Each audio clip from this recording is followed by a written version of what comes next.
வணக்கம். உங்கள் நெல்லை மாவட்டத்திலேருந்து வாசகன் ரிப்போர்ட்டர். விழிப்புணர்வு செய்திகளுக்காக தமிழ்நாடு எங்கும் டாக்டர்களின் பிரச்சனைகளாகவே ஓடிக்கொண்டிருக்கிறது. டாக்டர்கள் இல்லாத நாடும் இல்லை, நோயாளி இல்லாத நாடும் இல்லை. ஒரு சிறிய தலைவலி வந்தாலும், காலில் புண்ணு வந்தாலும், ஒரு கீழே தட்டி விழுந்தாலும் உடனே நாம் செல்வது ஆஸ்பத்திரிக்கு தான். டாக்டர் பார்க்க தான் போகிறோம்.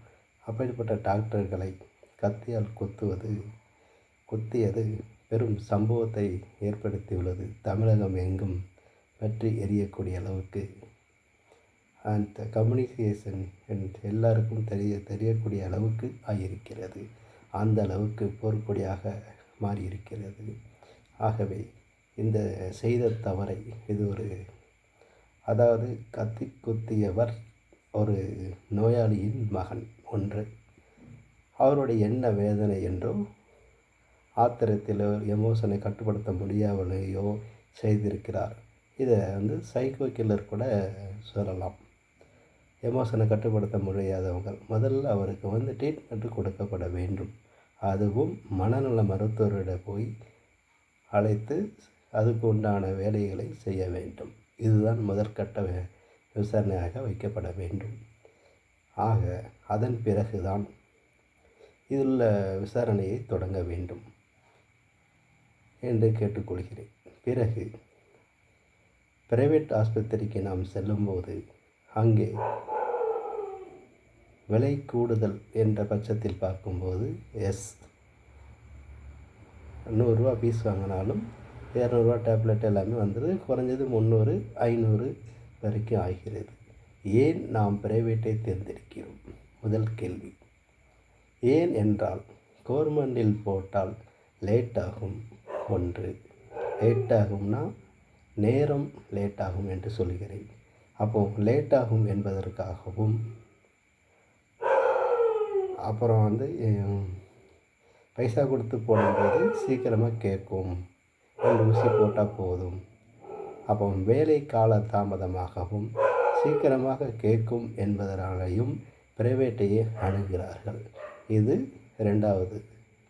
ஆக முதல்ல பிரைவேட்டில் போகும்போது நம்மளை வாங்க அப்படிங்கிற வார்த்தை அந்த பிரைவேட்டில் ஆஸ்பத்திரியில் எல்லா மருத்துவமனைகளிலும் அந்த வாங்குகிற வார்த்தைகள் அதிகமாக உச்சரிக்கப்படுகிறது. இதை நாம் எல்லாருமே கருத்தில் கொள்ள வேண்டும். அப்போ அரசு மருத்துவமனையில் இல்லையா அப்படிங்கிற கேள்வி வரும்போது இருக்கிறது. ஒரு சில மருத்துவமனைகளில் இல்லை என்கிற பட்சத்தில் நானும் உணர்கிறேன். மக்கள் உணர்ந்துதான் வருகிறார்கள். அதாவது கவர்மெண்ட் ஆஸ்பத்திரிக்கு சென்றாலே, ஏய் அங்கே போ, இங்கே வா, அங்கே போய் நெல், இங்கே போய் நெல், டாக்டர் வர லேட் ஆகும், போயிட்டு அப்புறம் வாங்க, உங்கள் சௌகரியத்துக்கு வரீங்க, உங்கள் இஷ்டத்துக்கு வரீங்க போகிறீங்க. இப்படி எதற்கெடுத்தாலும் கேள்வியும் கொஸ்டின்மாவே கேட்கப்படுகிறது. மக்களை மதிக்க வேண்டும். அப்போ டாக்டரை கடவுளாகவும் செவிலியர்களையும் சேர்த்து தான் சொல்கிறேன், கடவுளாகவும் தெய்வமும் பார்க்கக்கூடிய மக்கள் நாம். அப்போது அந்த தெய்வமாகிய அவர்கள் பண்புடனும் அன்புடனும் நடத்த வேண்டும். முதலில் மரியாதை கொடுக்க வேண்டும். அந்த மரியாதை இல்லாத பட்சத்தில் இப்படி நடக்கும் என்கிற கருத்துக்கு வரவில்லை. அதாவது அந்த குற்ற உணர்வுகளை நான் தெளிவுபடுத்துகிறேன். ஆகவே அரசு மருத்துவமனைகளில் மரியாதை கொடுத்தால்தான் அது அவர்களுக்கு அழகு. அந்த டாக்டர், செவிலியர்கள், நர்ஸுகள் உட்பட அனைவருக்கும் அழகு. அதுதான் அந்த மருத்துவ சேவை மையம். அந்த மருத்துவ சேவை மையத்துக்கு பொறுமை வேண்டும். பொறுமை இருந்தால்தான் வெற்றி. எல்லா உயிரையும் காப்பாற்றுறாங்க. அப்போ கடவுள் தானே சொல்ல முடியும். சில உயிர்களை காப்பாற்ற முடியாமல் போயிடுது. அப்போ அவங்க கையில் ஒன்றும் சொல்ல முடியாது. அது ஆண்டவன் கணக்கு. அப்போ அப்படி இருக்கும்போது அந்த கடவுள் என்கிற பட்சத்தில் அவர்களை கத்தியால் குத்தியது 3 முறை கேட்டாலும் சரி, 1000 முறை கேட்டாலும் சரி, தவறு தான். அதில் எந்த ஒரு மாற்று கருத்தும் இல்லை. அப்போ அந்த அளவுக்கு இந்த தவறு செய்தவரை அது அரசு பார்த்துக்கொள்ளும்.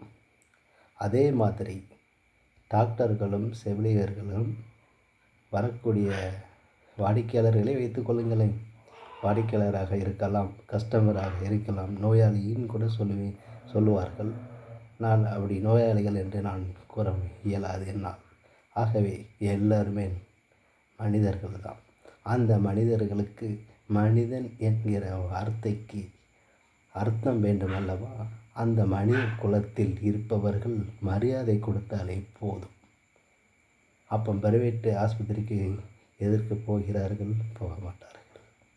ஆகவே மரியாதை கொடுக்க வேண்டும் என்கிறது தான் நெல்லை மாவட்டத்திலிருந்து வாசக ரிப்போர்ட்டராகிய நான் எனது பணிவான வேண்டுகோள், கட்டாய வேண்டுகோள் அல்ல பணிவான வேண்டுகோளை முன்வைக்கிறேன்.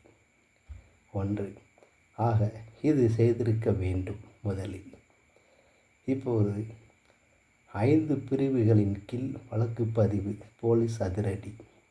கிண்டி அரசு ஹாஸ்பிட்டலில் மருத்துவரை கத்தியால் குத்திய விக்னேஷ் மீது 5 பிரிவுகளின் கீழ் போலீசார் வழக்கு பதிவு செய்துள்ளனர். கொலை முயற்சி, ஆபாசமாக பேசுதல் உள்ளிட்ட 5 பிரிவுகளின் கீழ் வழக்கு பதிவு செய்யப்பட்டுள்ளது. முன்னதாக தனது தாயாருக்கு முறையாக சிகிச்சை அளிக்காததால் மருத்துவரை குத்தியதாக விக்னேஷ் வாக்குமூலம் அளித்தது குறிப்பிடத்தக்கதாகும். அதாவது இந்த வாக்குமூலத்தில் என்னவென்றால் தெளிவாக தெரிகிறது என்றால், விக்னேஷ் அவர்கள் வாக்குமூலம் அளித்திருக்கிறார். ஓகே, அதாவது சரியாக தாயாருக்கு சிகிச்சை அளிக்கப்படவில்லை என்று. அப்போ அவர் ஒரு இன்ஜெக்ஷன் போட்டதுனால தான், அவர் பார்த்ததுனால தான் எனக்கு உடம்பு சரியில்லை ஆகியிருக்கு என்று சொல்லியிருக்கிறார். இதில் என்ன வேறுபாடுன்னு கேட்டிங்கன்னா, ஒவ்வொருவருக்கும் உடலில் உடல் ரீதியாகவே வித்தியாசங்கள் அதிகமாக இருக்கும். ஒரு ஆளுக்கு ஒரு இன்ஜெக்ஷன் பிடிக்காது, ஒரு ஆளுக்கு ஒரு டேப்லெட்ஸ். அப்போ தன்னுடைய உடம்புக்கு ஒத்து வராமல் தான் இந்த மாதிரி ஆயிருக்குமே தவிர, ஆக இதை டாக்டர் மேலே சுமத்த முடியாது. அதாவது நம்மளுடைய உடல்நிலை நமக்கே தெரியாது. அந்த உடல், ஒரு மனிதனுடைய உடல் எல்லாருக்குமே வித்தியாசமானது தான். ஒரு இது ஏற்கும், ஒரு இது ஏற்காது. இதை கருத்தில் கொண்டு இதற்கு அவர்தான் பழி என்கிற சொல் தவறானது. அதை நீக்க வேண்டும் முதலில். இரண்டாவதாக, டாக்டர்கள் போராட்டம் பண்ணினீங்க அப்படின்னா நோயாளிகளும் என்ன செய்வார்கள்? ஐசியூவில் அவங்க மட்டும் டாக்டர்கள் பணிபுரிவார்கள். மற்ற வார்டில் உள்ளவங்க பூராமே போராட்டத்தில் இறங்கிறதுக்கு ரெடி. சரி, அப்போது மற்றவங்க போகிற உயிர், அந்த உயிருக்கு உங்களால் பதில் சொல்ல முடியுமா? அதில் ஒரு உயிர் போனாலும் பாதிப்பு பொதுமக்களுக்கும் மக்களுக்கும் தானே. ஆக எல்லா உயிரையும் மதிக்கணும். எல்லாமே, அதாவது அரசை நம்பி வந்துட்டீங்க, அந்த அரசாங்கம் பார்த்து கொள்ளும், உங்களை கைவிடாது. அதை முதலில் புரிந்து கொள்ள வேண்டும் தெளிவாக.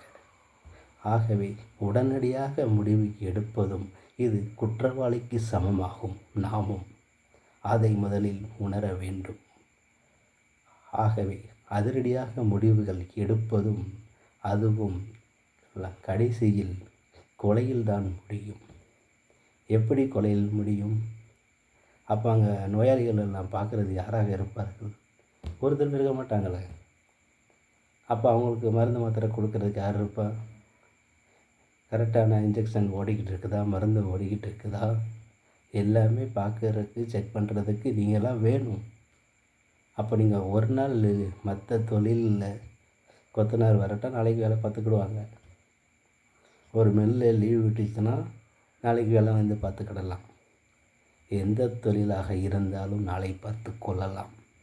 ஆனால் டாக்டருங்க உத்தியோகத்தில் நீங்கள் ஒரு நாள் லீவ் போட்டிங்கன்னா என்ன ஆகும்? அதே மாதிரி தான் துப்புரவு பணியாளர்கள் ஒரு நாள் லீவ் போட்டால் நாரீருன்னு சொல்லுவாங்களா, அந்த மாதிரி. அதை நினைவில் கொண்டு ஒவ்வொரு விஷயத்தையும் நாம் செயல்படுத்த வேண்டும். ஆக நான் சக மனிதர்களாகவே பேசிக்கொண்டு இருக்கிறேன். மற்றபடி உங்களை குத்த வேண்டும், உங்களை தாக்க வேண்டும், பேச வேண்டும் அப்படியெல்லாம் ஒன்றும் அல்ல. ஆகவே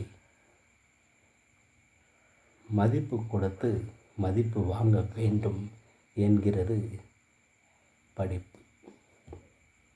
ஆகவே அதை கட்டாயம் உணர வேண்டும்.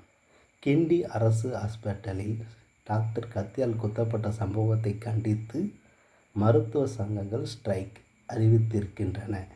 இன்று மாலை 6 மணி முதல் நாளை மாலை 6 மணி வரை ஸ்ட்ரைக் அறிவிக்கப்பட்டிருந்தது. இந்த நிலையில் மருத்துவ சங்க பிரதிநிதிகளுடன் அமைச்சர் திரு மா. சுப்பிரமணியன் அவர்கள் பேச்சுவார்த்தை நடத்தினார். இதில் முடிவு எடுக்கப்பட்டதை அடுத்து போராட்டம் வாபஸ் பெறப்பட்டதாக அமைச்சர் தெரிவித்துள்ளார். ஆகவே நீங்கள் முதல்ல போராட்டம்னு அறிவிச்சிட்டீங்க.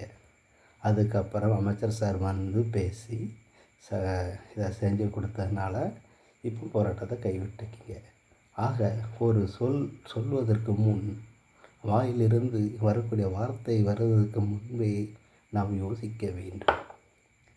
நாம் பேசுவது சரிதானா, செய்கிறது சரிதானா, அது எங்கே போய் முடியும், இதையெல்லாம் கொஞ்சம் கவனித்து பார்க்க வேண்டும் மக்களே.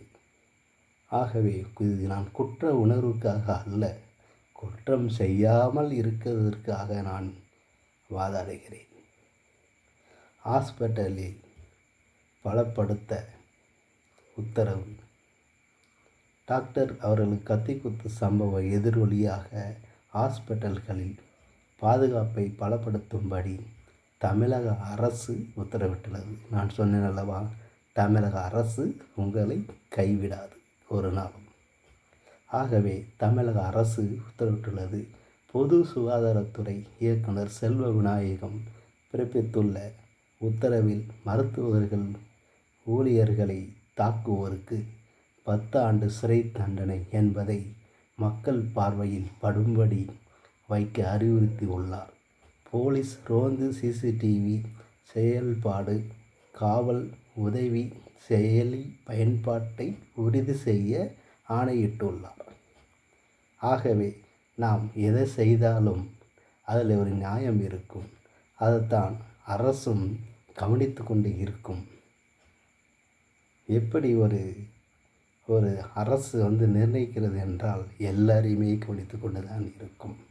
நாம் தான் எதமோ நினைக்கிறோம், நம்மளை யார் பார்க்க போகிறா கேட்க போகிறான்ட்டு. அப்படிலாம் ஒன்று இல்லை. அரசு அதுதான் தமிழக அரசு. இந்த அரசு எல்லாரையுமே கவனித்து நல்ல ரீதியாக ஒற்றுமையுடன் செயல்படவே வைக்கும் என்பதுதான் என்னுடைய வேண்டுகோளும் மன நிறைந்த உருக்கத்தை உங்களிடம் சொல்லிக்கொள்கிறேன். ஆக எல்லாரும் இந்நாட்டு மக்கள் எல்லோரும் நல்லா இருக்க வேண்டும், எல்லோரும் ஒற்றுமையாக இருக்க வேண்டும், கோபத்தை குறைக்க வேண்டும், நிதானத்தை கடைபிடிக்க வேண்டும், பொறுமையை வலுப்படுத்த வேண்டும் முதலில். ஆகவே எல்லாரும் ஒன்றே என்ற தீர்ப்பினை சொல்லிக்கொண்டு நன்றியும் வணக்கத்தையும் தெரிவித்துக் கொள்கிறேன் தமிழக அரசுக்கு.